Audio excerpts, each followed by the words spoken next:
How on earth can it not, with the extraordinary exodus from the traditional media of some of the best and brightest of our generation of journalists, generalists, reporters, feature writers, financial journalists? They're heading up in the corporate sector. If they take their skills with them, it logically follows they're going to take the awards with them as well. Corporate journalism is inherently contradictory. Either the role is fundamentally corporate or it's journalistic.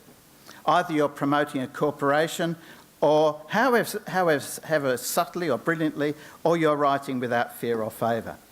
I mean, the credibility of corporates getting into journalism, frankly, come on, it's just a joke. What was this big headline I read on BlueNotes tonight? An absolute belter. Smith, good results in tough times.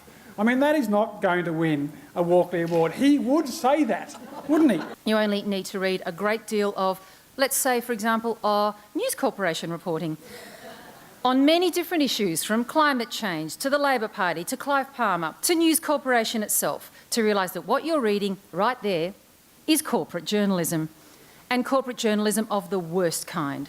Undeclared, laden with agendas. It's wolf reporting in sheep clothing.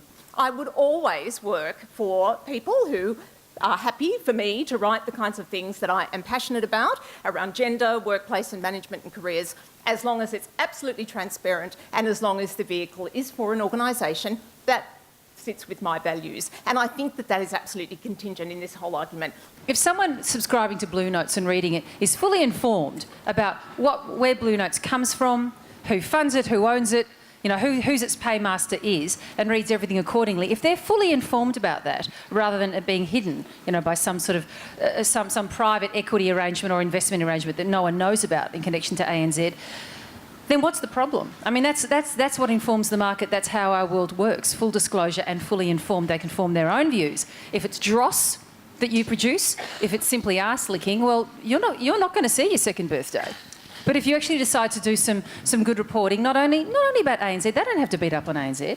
They can beat up on the competitors, but do it accurately, well, and with public interest in mind, that'd win a Walkley. Why not? Maybe they could sponsor a Walkley.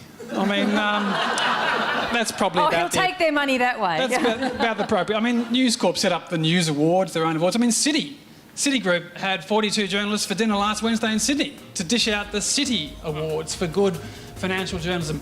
They know where a bank should be in this journalism space, not pretending that they're actually the journalists themselves. Don't give him any more to drink.